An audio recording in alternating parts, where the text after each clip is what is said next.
For today, we have Karith Foster.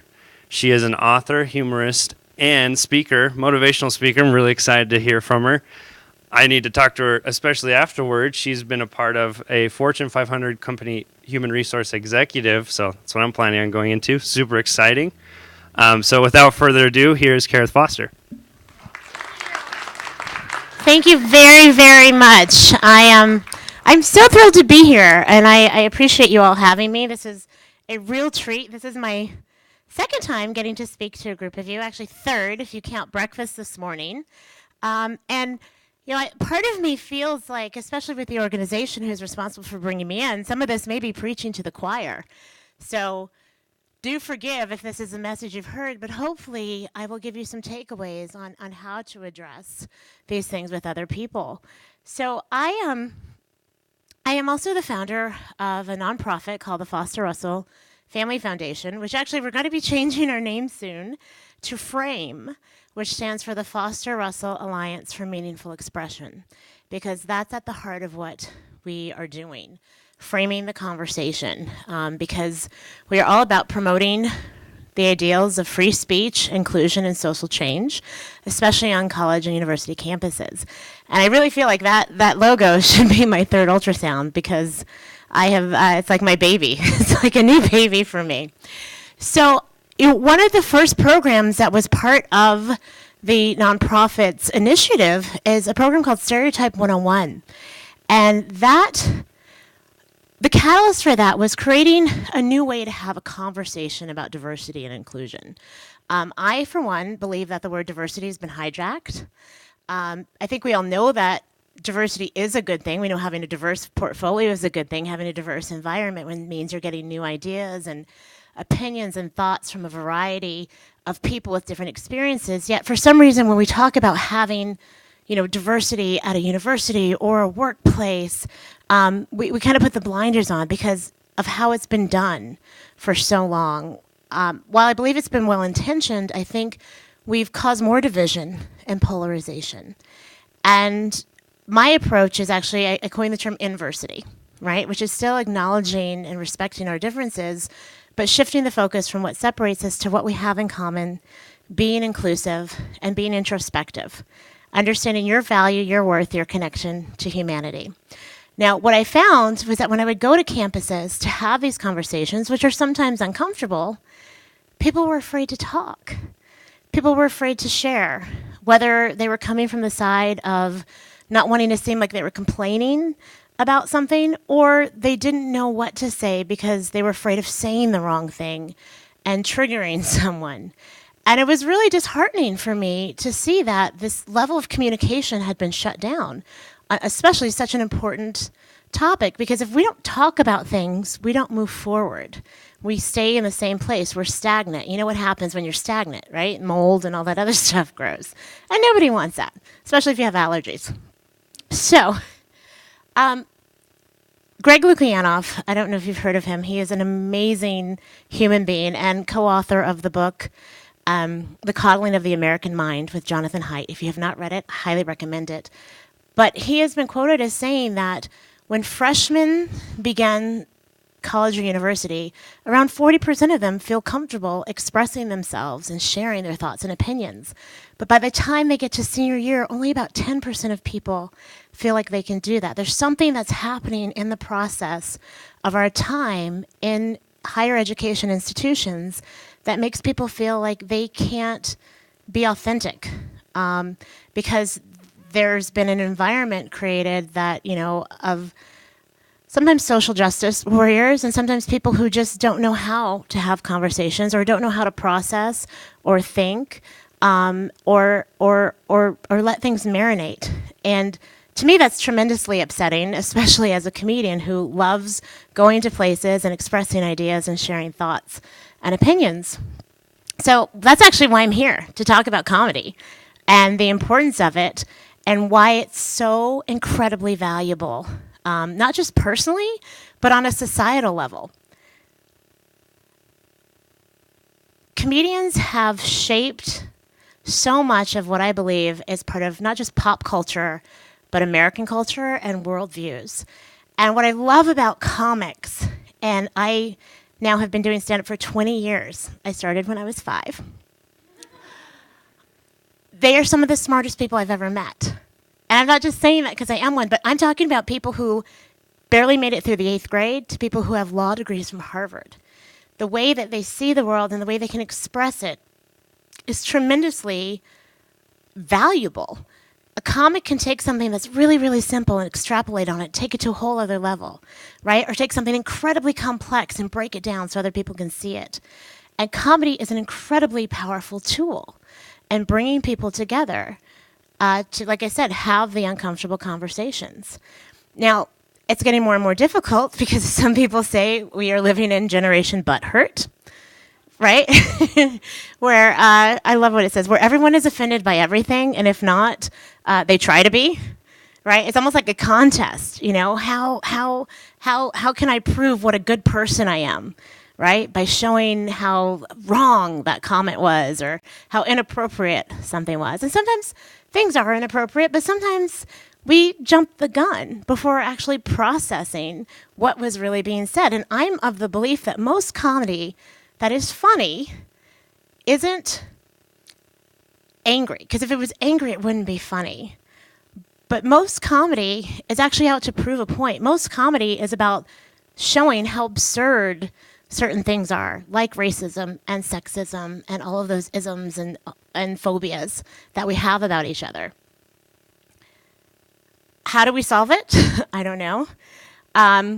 You know, everybody likes to be offended, right? At some level. Not everybody likes to, but we tend to find that more and more in our culture. I don't know if you guys remember the Starbucks controversy a couple years ago. People were upset that Starbucks changed their holiday cups, their Christmas cups, right? They had these beautiful designs at one point, and then they went to red, and people were like, oh, it's a war on Christmas. Right? It's because I'm pretty sure Jesus was caring about the bells and the snowflakes, right, on the cups. And does anybody know why they actually went from like the designer cups to just the plain red cups? Feel free to shout it out. Cost, exactly. They were just trying to save money. They weren't trying to mess with anybody. Now, sometimes I think they do try to mess with people. I don't know if you can read this, but this guy said, my name is Mark with a C. I think people there have a sense of humor. That or they just need to go back to school. I don't know which one it is. But I'm hoping that was just a really good sense of humor. You know, we see it regularly happening in the media where people jump the gun. I mean, people were upset before Roseanne really stepped in it about the fact that she had, you know, someone who was going to be a transgender character, and then they put a black child in the show, but they didn't give a whole lot of background. Like, some people just look for things to be upset and complain about. What is the solution? I'm a Doc McStuffins fan. I have small children. You know, how do we put a Band-Aid on this? How do we solve this? Why am I even here talking about it? Well, I am a professional comedian. I've actually been in 2 documentaries about humor and outrage in society and on comedy college campuses. The first documentary, which is currently out, is called Can We Take a Joke? And Greg Lukianoff, who I'd mentioned earlier, was one of the brain children behind it. And I don't know if you guys are aware, but there are a lot of comedians now who no longer want to come to universities and to campuses because of this outrage culture, because of people saying that, you know, what you said, that joke really upset me, it hurt me. And it's basically like telling somebody how to do their job, something that they have practiced and crafted for many years. And I mean, it just happened recently at Columbia University. A gentleman was kicked off the stage after making a really poignant point, and later students apologized, but he got kicked off after like 5 minutes on stage. And that's a really slippery slope when we start going down that path, not just of censoring comedy, but of censoring one another. The other documentary that's going to be coming out soon is a Dennis Prager and Adam Carolla film called No Safe Spaces, which I think is actually pretty fantastic. I haven't seen the whole thing yet. I started off as a journalist. That's what I got my degree in. I thought I was going to be the next Connie Chung or Oprah or Barbara Walters because I thought I was supposed to be this beacon of light and truth. That was my goal. That was my North Star, because I thought everybody who was on TV told the truth. I got into news and media, and I found out something slightly different. My first big job out of school actually was at The View. Barbara Walters was my first boss. And I will never forget the moment I knew I wasn't in the right place. Like, it quickly became, after about a year, my Devil Wears Prada. You know, a million girls would kill for this job. Why are you miserable? And we had a segment.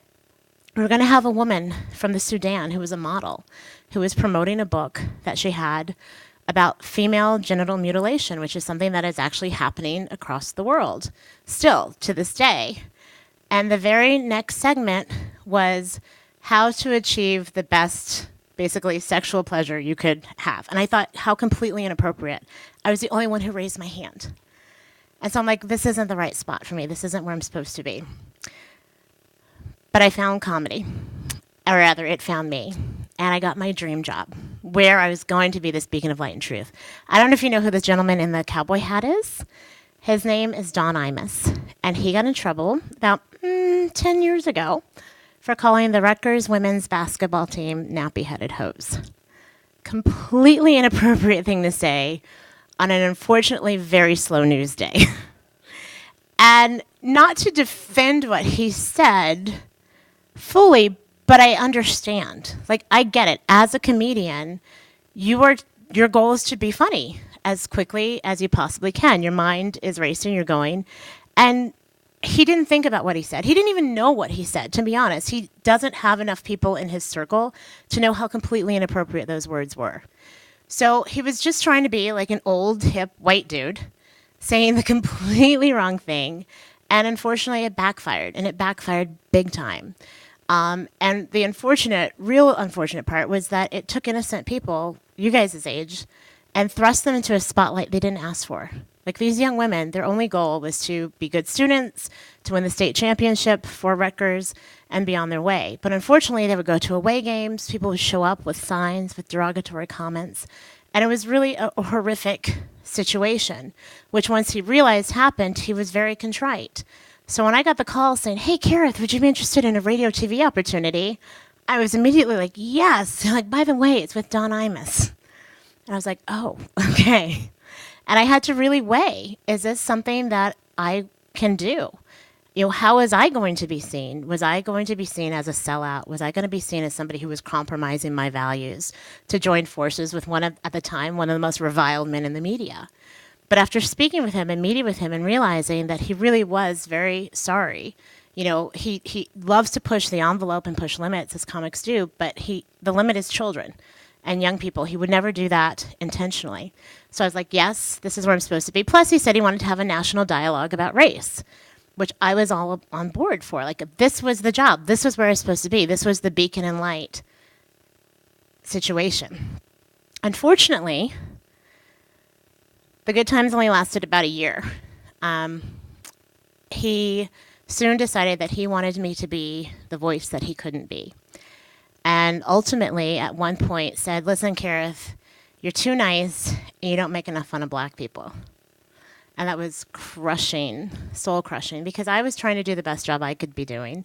It was the perfect situation as far as a job, because I could be smart and funny and creative and still be on the air doing what I loved.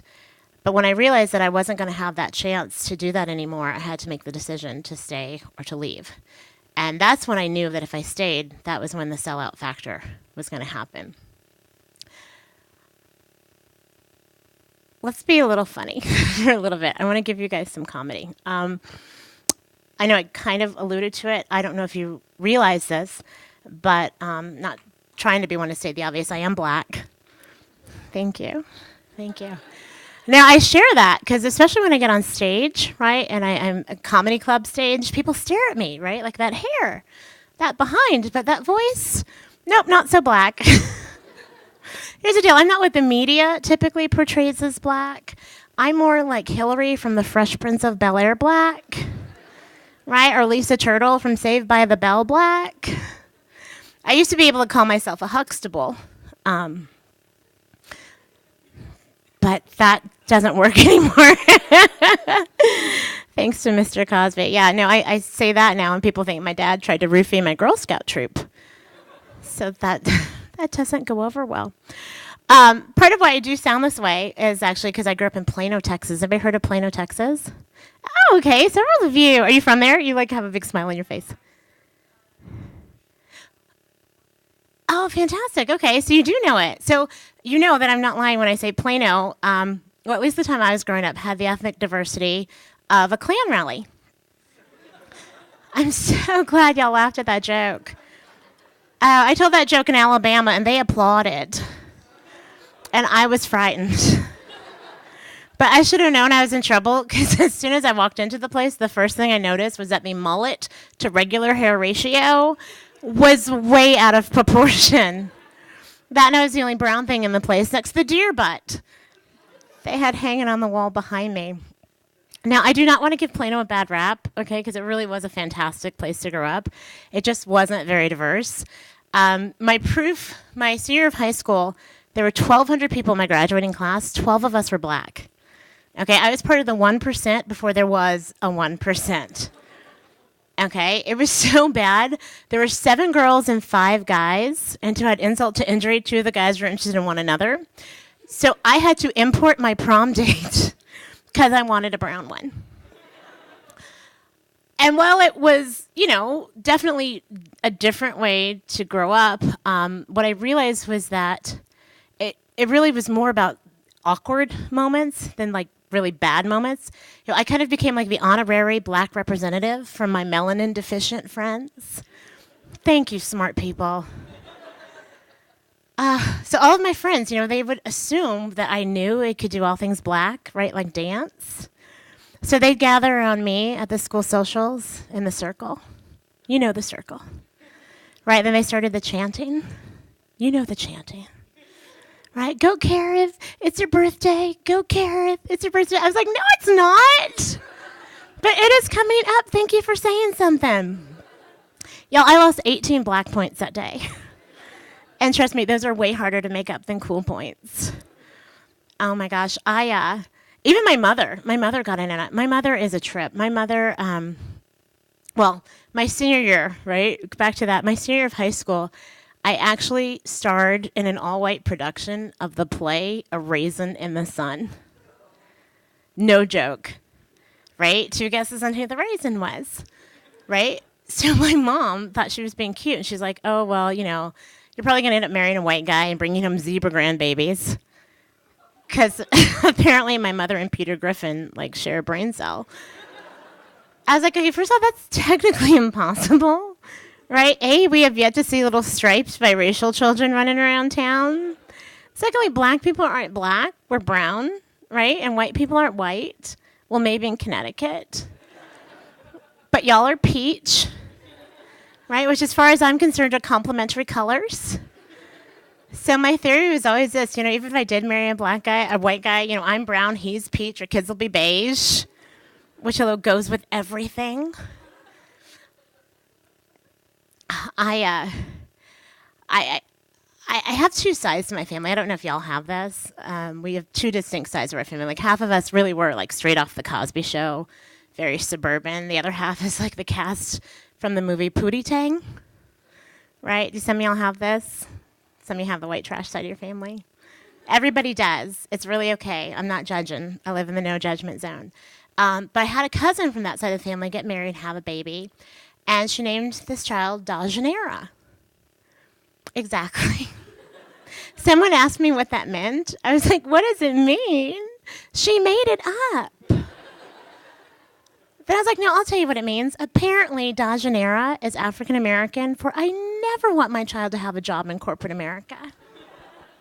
Now, see, I'm glad you laughed at that joke, too, because I told that joke in Atlanta, and it did not go over so well. I know this because after the show, Rajaniqua came up to me and had some choice words. But I will say this about that whole naming your kid something wild and off the charts, that's not a color thing, that's not an ethnic thing, that's an everybody thing, right? Because I went to college with a cute little blonde by the name of Candace Apple. Candy Apple, right? But don't feel bad for her, because I will have you know she is now a black belt in judo. Why? Because with a name like that, you either have to learn to kick some ass or strip.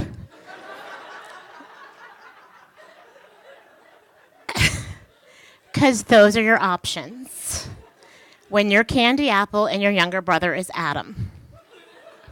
I wish I was making that up. The best one was, though, I did that joke not long ago, and this cute little redhead bops up to me after a show. She's like, Karith, that whole name joke thing offended me. I'm like, of course it did. Tell me something I don't know. She's like, no, no. And she throws down her driver's license, and her first name was Polly, her middle name Esther. Put it together, smart people. I was like, your mother did that to you? Why? And without missing a beat, she goes, well, she said she didn't want to have to sew my name in my clothes when I went away to camp. I was like, she should be shot.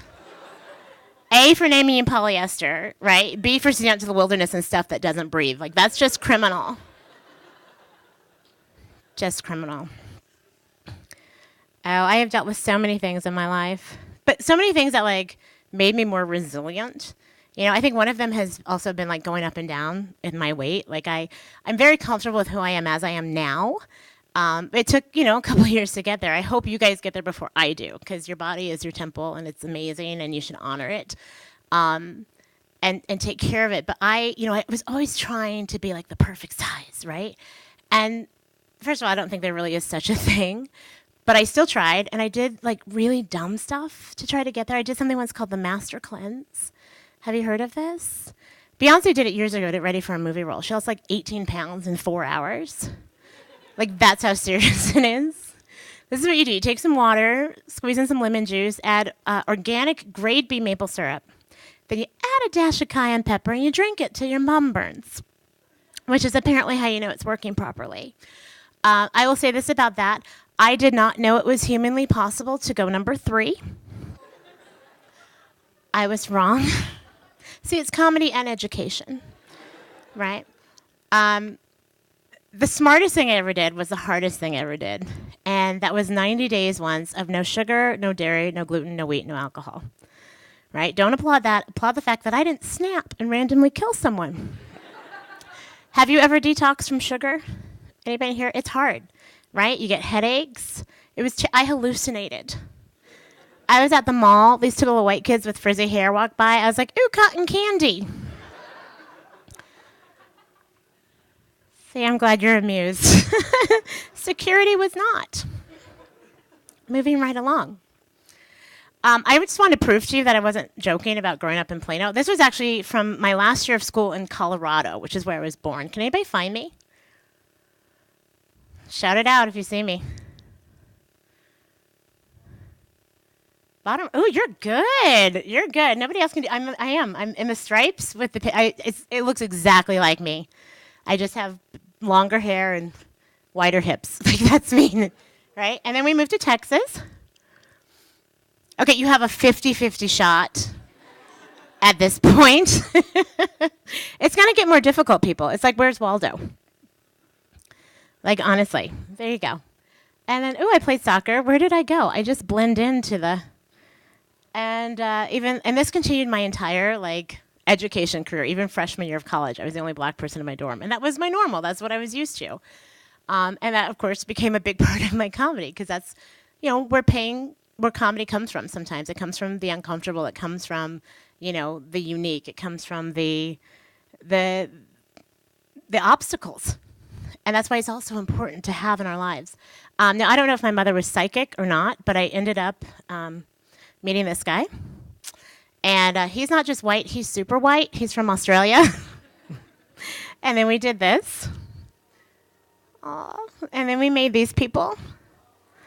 Now, I don't know if y'all know this, because I didn't till it happened to me. But apparently, when a black American and a white Australian get together and make a baby, one of them comes out Asian.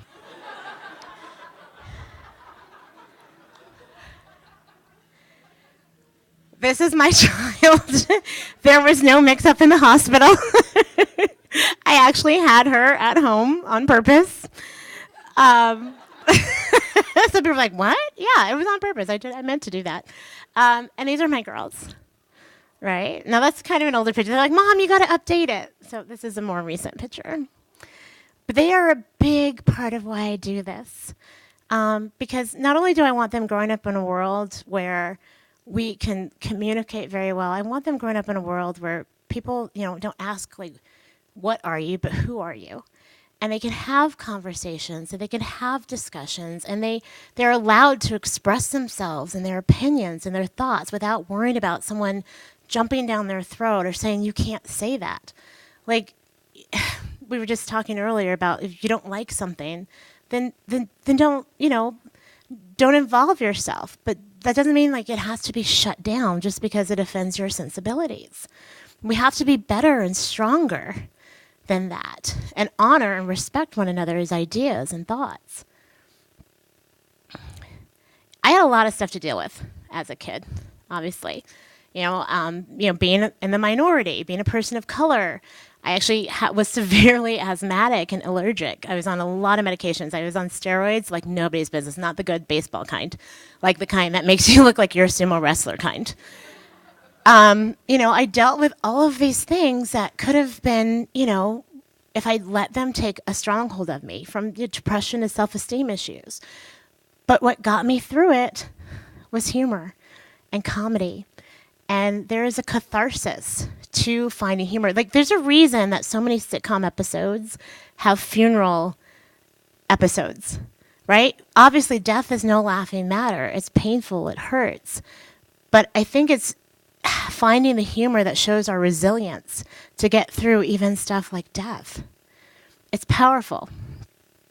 I love this definition of comedy, and I actually have two up here. But literary work, and I don't think it has to be just literary work, but literary work that aims to primarily provoke laughter, right? Unlike tragedy, which seeks to engage profound emotions and sympathies, comedy strives to entertain chiefly through the ridicule of man's customs and institutions, right? That's kind of the whole point, like to poke fun at ourselves for sometimes getting too serious, for getting too worked up about something that isn't necessarily that serious.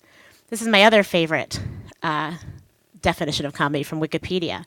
In a modern sense, comedy from the Greek word komodia refers to any discourse or work generally intended to be humorous or amusing, including laughter, especially in theater, television, film, stand-up comedy, or any medium of entertainment.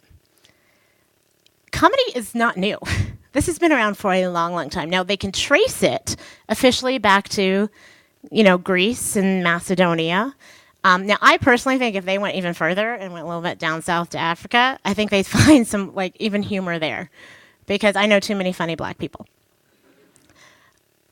One of the first evidences of comedy was in tiles, Greek tiles.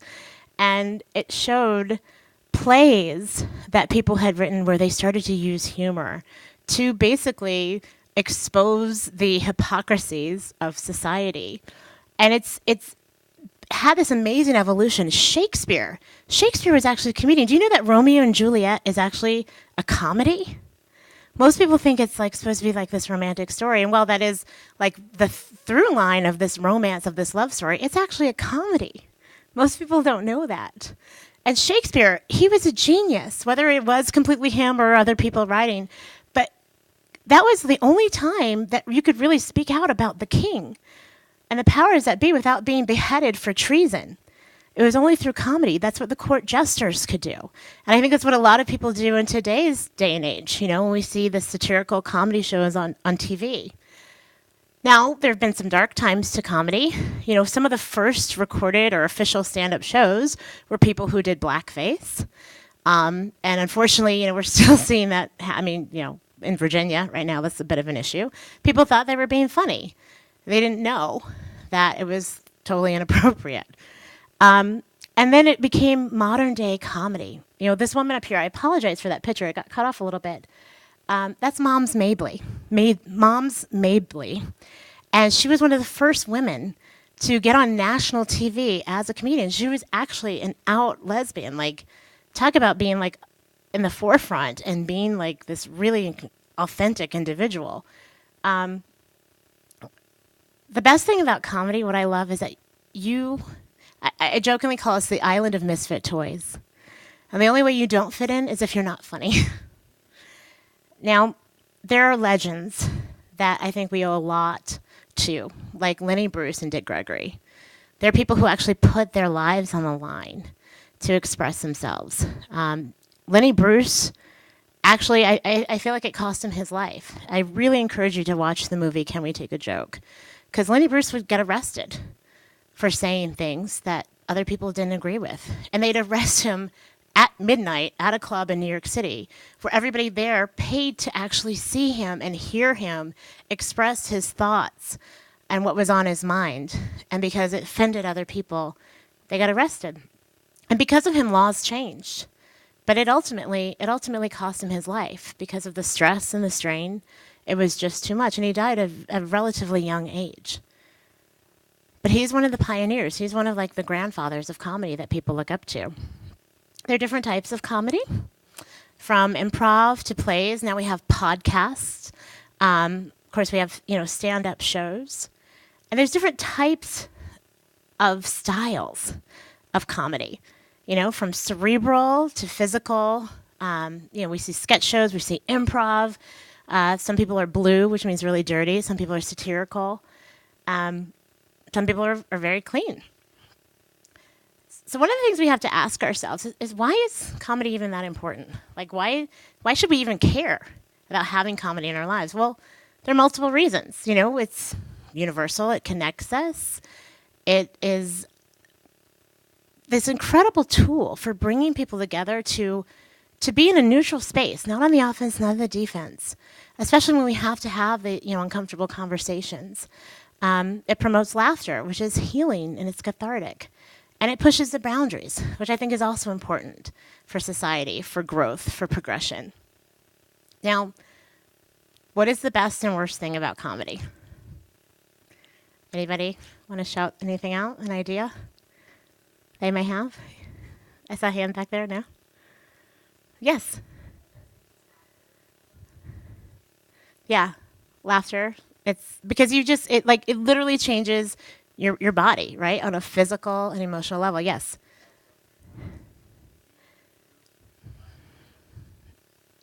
Exactly, it brings us together, right? What's one of the worst things about comedy? Yes. Absolutely. Very good. And everybody who answered nailed it. The best thing and the worst thing about comedy is that it's subjective.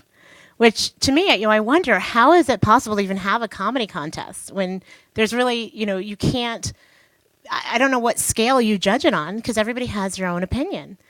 I think it really relates, y'all remember this dress? Right? I think this is the best physical representation of why comedy works and doesn't work. Has anybody never seen this dress? It's okay if you haven't. Okay. This is actually the same exact dress. All right, I know, like shocking. However, when some people saw it, they saw it as white and gold. And when some people saw it, they saw it as black and blue. Who in here saw it as black and blue, by show of hands? Okay. Who saw it as white and gold? About 50-50, right? What was it like when you were with somebody who saw it different from you? It was a nightmare, right? You're like, how, are you kidding me? I'm looking at it with my own two eyes. What are you talking about? The dress is clearly black and blue. What do you mean it's white and gold? Right? Thank you. I know what team you were on. I mean, seriously, it caused fights, like fisticuffs. I'm pretty sure a couple divorces happened. Right? Why was it such a big deal? Why was it such a big deal? Anyway, shout it out if you feel it. You didn't understand why someone was seeing it differently. And that made you question your judgment, right? And everybody who saw it thought they were right. And that's where we are sometimes, and with a lot of issues in society right now. We all think we're right, especially when it's like clear as day. Right now, we know scientifically there is a reason why people saw this dress differently. It has to do with how our eyes actually take in light. And obviously, it's very individual. 50% of the room saw it one way and 50% saw it another way. I think there's very little that is exactly black and white in this country. There's very little that is right and wrong. There are shades of gray, and we have to kind of meet in the middle and be open to understanding where someone else is coming from. That being said, I think there is definitely one thing that is, yes, correct and wrong. That is this. Under people, under people, as we say in Texas, bless your heart. You're special. It's challenging. All of this is challenging. It's challenging having your ideas challenged. It's challenging being open to hearing someone who you may not necessarily agree with and holding your tongue and listening till you get your chance to respond. It's challenging being tolerant sometimes. But I think if we understand the benefits that we get for growth for our own selves, like I think it's worth it. You know, you guys are in such a unique opportunity in this higher education situation. You get to explore other ideas and people and sometimes even cultures.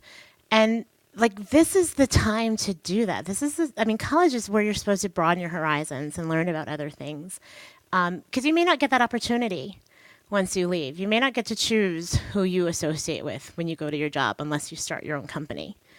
So I think it's really critical to start now and start caring, right? Excuse me, and that's the acronym I created. Because when you care, this is what you get.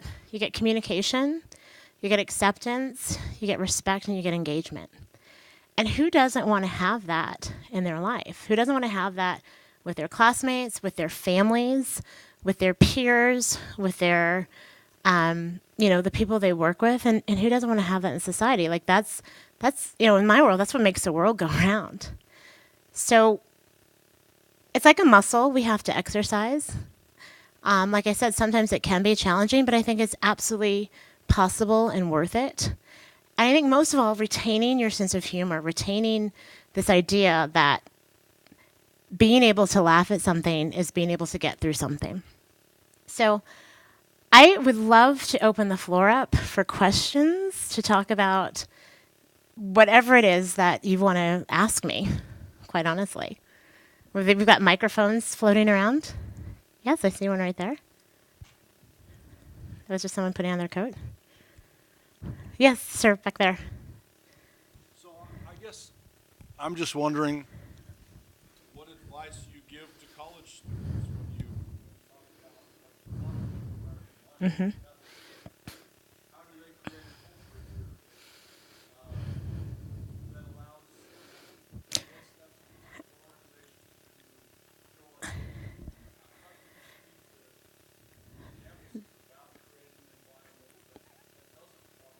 Sure. That is a great question. Creating an environment that doesn't coddle. And I think, again, it goes back to the acronym of CARE. I have a different set of words for that, but conscious empathy. You know, putting yourself in someone else's shoes is critical. And, not to be confused with sympathy. Empathy is actually, sympathy is when you feel sorry for someone. Empathy is when you do put yourself in their shoes. Conscious empathy is empathy on steroids. Right, and it's asking two questions. How must that feel, and what is it like for them? And I think so often we're so caught up in just our own, like we're the stars of our own plays, right? And I had a PR professor who said, everybody's tuned into the same radio station, WIFM, what's in it for me, right? And so we have to step out of that radio station sometimes and think about other people. Where are they coming from? What have their experiences been? What is it like to be someone who, like me, was like one of the only people? What is it like to be someone who, didn't grow up around a diverse group of folks and doesn't know the right thing to say? Having that compassion and also the ability to listen, active listening, that is so critical. We don't do that anymore. How many of you have been in a conversation with somebody and they're not listening? They're just waiting for their chance to say what they have to say, right? That happens regularly, and we're guilty of it too. We are. I know I have been. One of my favorite things to say is the same letters that make up the word listen also make up the word silent. And sometimes we just need to be silent for a minute to hear what someone else is saying, to process it. And then if we don't know, or we want to make sure that we heard them, say it back. Was this what you meant? Was this what you said? We've really lost touch with the art of conversation, and social media hasn't really helped with that. while it's a really great thing at connecting us in some ways, it also creates a lot of distance in other ways. But how we react, what do I tell students in other schools? I say, responsible reaction is critical. Like how you react to somebody. If you jump down somebody's throat, like instantly because they said something that you may or may not have misinterpreted, how do you think that conversation is going to go? Are you going to be able to have this like incredible dialogue that, you can figure out where the other person's coming from? Or does it shut everything down? It shuts everything down. And you're losing out. You're losing out on opportunities for relationships, for experiences, for learning, and for growing. You're stifling yourself by not having this way of communicating where you're actually hearing what somebody else is saying and processing it. And then environmental awareness. I get it. Birds of a feather flock together. That's not just an expression because it sounds good. It's part of our human nature. We gravitate to what we know. We gravitate to what is comfortable. And that has been a big part of, I think, the issue that's happening on college. People don't want to be uncomfortable anymore. Being uncomfortable was part of growing. I mean, we were talking last night at dinner about, has anybody ever seen a baby chick hatch from an egg? Right? That has got to be pretty uncomfortable for that chick. But nobody can help it. Because if you do, that chick's going to be a weakling. And the chances of survival are a lot less. One of my other favorite analogies is a butterfly coming out of the chrysalis. That caterpillar goes in there, spins its, silk cocoon, and then when it becomes this butterfly, it has to get out. Well, you can't slice it open. It has to squeeze through that teeny tiny uncomfortable hole. But there's a reason it does, because when it does that, all of the fluid from the body that's in that butterfly goes into the wings and makes the wings strong so that it can soar. If it doesn't do that, the butterfly will not be able to fly. And that's what we are. We have to go through uncomfortable times sometimes. That doesn't mean it's the end of the world. That doesn't mean you're going to stay there. But you're gaining strength by being and the best part about it is it's temporary. We're so afraid of being uncomfortable and not realizing that that's actually where we grow and we get stronger. So that's one of the things I try to convey. I hope that was somewhat helpful. Yes, there's 2 questions up here. State your name and major. I'm Bryce Bergman. I'm a business administration marketing major. My question is, so a lot of this has been about dialogue and how people talk to each other, but I think a lot of like the social justice warrior and things like that came about because dialogue is a precursor to a lot of times violence against underprivileged, or not underprivileged, but like just people who have typically been had acts of violence propagated against them. So my question is, when you talk about uncomfortableness, obviously that's different than someone receiving like a hateful act. Mm-hmm. And so in what ways do you feel are effective at kind of getting to the root cause of why people are hateful and violent? Because it's clear that like the efforts that have been made right now with social justice warriors, things like that, like hasn't really worked and it has led to more division. So in what ways can people act differently that still tries to fight the root cause of those violent acts and those hateful thoughts? Sure. That was a really great question. And by the way, I hope nobody in here confuses free speech with hate speech. Like, those are very different things. Hate speech incites violence and harm. Free speech is being able to share your ideas openly, even if they conflict with someone else's thoughts or ideas. I think how we get people to connect and feel like they're included in the conversation is to let people know that they're being heard. Hurt people hurt people. Have you ever heard that expression? People who don't know any other way, that's all they know.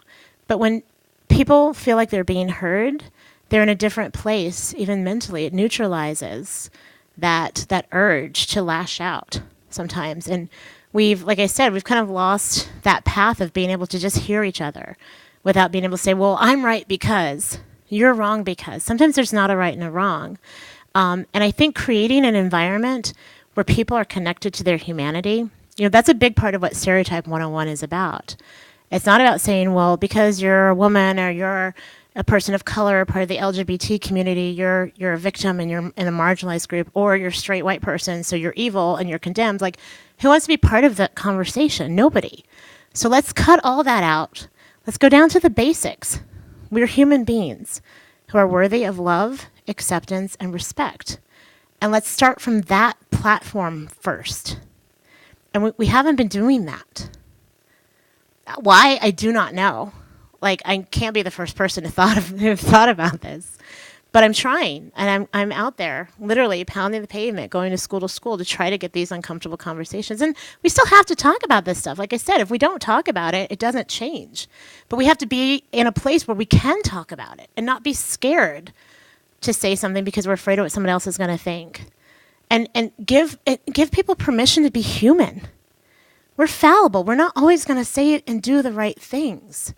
We have to be forgiving of others and of ourselves. And I think if we can operate from that place, then we can develop a new way of communication and a new level of understanding. And that doesn't mean you're going to change somebody's mind necessarily. This isn't about changing people's minds. This is about respecting each other. I mean, yeah, you might have your mind changed. You might have your convictions strengthened. But at least just creating that place of communication where it's not vitriolic, where you can actually have civil discourse again. And we've gotten so far away from that in some places. But that was an excellent question. You, sir, in the blazer, you had one? Yeah, I did. I'm the guy in the blazer. No, I'm Levi. I'm an international business major, and this is kind of a two-part question. But first and foremost, how do you deal with situations where when you have said something, somebody takes it offensively? And the second part is, and this is actually relevant to today, take Kevin Hart's situation, for example. How do you deal with something where you have done something in the past or said something in the past that was offensive to someone? I don't know if I know how to approach those situations. Yeah. Right. How do you approach those situations? I feel being this comedian of so many years, I feel like I should have an honorary psychology, sociology, and anthropology degree, you know? We're not always going to see things the same way. So what may be offensive to some people may not be to others. And when people are offended, you know, you said it's a two-part question. It's a two-part answer. You know, you have to think about, okay, did I actually go out of my way to hurt someone? And are they going out of their way to be hurt? Because there's that side of it too. Like, there are some people who are perpetual victims who look for things to be upset about because they get something out of it, right? They get an excuse. They get permission to, you know, be in a space, in a place where they don't have to be responsible for themselves. And that's really unfortunate. Now, there are times when things are, like I said, completely inappropriate. Like, I think a really great example is what's happening in Virginia right now with the governor. Like, I don't know the man personally, but this was 30-some years ago that he did something really immature and inappropriate. But is that who he is today? Should he be punished for what he did, you know, when he was young and dumb? You know, if that's who he still is and his policies reflect that, then absolutely he should go. But, you know, how far are we going to go back, like Kevin Hart, and say, okay, what you did was completely inappropriate, and we're going to put that on you as who you are now, and you have to pay the price. You know, I mean, if it wasn't a violent crime or a criminal act, like unfortunately Bill Cosby, then I think, you know, we have to look and see, where are those people now? Is this something that can be forgiven? I get asked a lot, you know, about Louis C.A.R.E. and, you know, his situation. And I still think he's a brilliant comedian. I think he's twisted and he's got some issues, and I do think he should apologize. How long he should be punished, I personally don't know. I think he's got to work some stuff out. But I don't think that takes away from the art that he has created. When someone is offended, which I've had happen, like that joke I have about my weight, going, oh no, I didn't do that joke. So did I do that joke about being like in New York? And okay, so I have this great joke, sorry, about how people see me based on where I am geographically, right? When I'm in New York City, I'm pleasantly plump. When I'm in LA for auditions and stuff, I'm a beached whale. But when I go back to where I went to college in Missouri, I'm anorexic. And it's awesome. No, seriously, if you're ever having a fat day, you buy yourself a one-way ticket to Kansas City. okay? Because you will feel like a supermodel like that. And I actually had someone, I've had it twice now, people come up to me after a presentation at school and say, my sister's anorexic, and I just don't think that. And I was like, okay, first of all, I wasn't talking about your sister. I don't know her. Secondly, I was referring to myself, and it was a joke. It was a joke. I was using humor to make a point, and I'm very sorry that you took offense to that. And I'll ask them if they want to talk about it a little further. Like, why was that offensive to you? We don't always have time to play psychologist with people, but it does, when people get upset about something that was clearly a joke, I like to know where it comes from and try to help them understand that, oh, wait a second, maybe I was, I did take that the wrong way, or I was more emotionally, involved in that than I should have been. Like, what did I get out of that? Yes, ma'am. This will be the last question. Oh, this went so fast. So my name's Natalie, and I'm in marketing. And I really love what you said when going to the beginning, when we're freshmen, we feel more like we can say and we can express ourselves, but when we become a senior, we don't feel as comfortable with doing that. So where I'm at right now, I feel like I have a pretty good idea of the kind of person I am, the morals I have, who I want to be. I'm still learning often, and it changes every now and then. But is it all, do you think that it's healthy? Because I don't share my opinion, or I don't express myself as often, just because I'm not the kind of person who wants to get into the spotlight. Do you think that it's something that we should try to do more often, is express ourselves? Or, I don't know, where do you find the balance? I don't think you can ever go wrong being authentic. And I feel like people they respect that.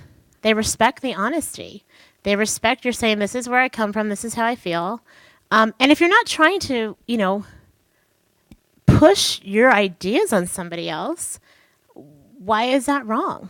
You're just stating how you feel. And I admire that in people, even if I don't agree with them. So, be you. We don't have any other choice. We don't know how to be anybody else. I don't know how to be anybody else. I don't know if you have a split personality or something, but I don't know how to be anybody else. And I've found that being me has always gotten the best results. And it can be a little scary. It can be a little intimidating because you're like, what are other people going to think? But I also think it's a maturity thing, that the older you get, the less you care about what other people think of you. Because really, what does that matter? It's your life. You're not living through anybody else, and nobody else is living through you. So honor yourself. Be true to yourself. That doesn't mean be a jerk. It doesn't mean, be self-centered. It just means, being true to who you are. So, I get it. It's hard these days because you never know where people stand, and you don't want to, cause a whole, I'm literally from vaccines to politics to, people on different sides of the coin, and you're like, oh, I don't want to start a fight or whatever. And I get that, truly, I do. But I think when you are, like I said, just authentic and open and honest, there's no argument people can have with you. And if they do, they aren't really people you should be having in your circle anyway. Truthfully. I got some pleading eyes from the audience for one more question. So. Just one more. Hi, I'm Erin, and I'm actually an employee here for the Huntsman School of Business. But my question to you is, I'm a new mother. I have a 13-month-old at home, and I've been in the professional world for a while now. I'm in my 30s, and I have, through different employers, taken inclusivity trainings because I work with a lot of people. I've also taken respectful communication type trainings, and something that I am doing myself and my husband, we're working on how do we bring this, young boy who's going to be an incredible man someday to be inclusive and to be open and to have the kind of mind that he can stop himself before he speaks and really actively listen. What is your advice, to a new mom and I'm sure other future parents down the road? Well, you're the best example your child has. That's who we learn from. When I do the stereotype 101 exercise, I talk about why do we stereotype? Why do we have unconscious bias? We aren't born with it. right? The only two things we are born with is the fear of falling and the fear of loud noises. We're not scared of other people. We're not scared of ideas. We're not scared of challenges. We pick it up. We pick it up along the way, and it starts at home, truly. That's the first place it starts. So you're being, even caring about it means that you're a step head and shoulders above so many other people.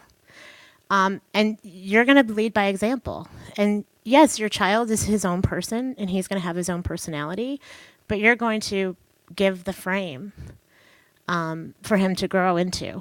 And you're the best example, truly.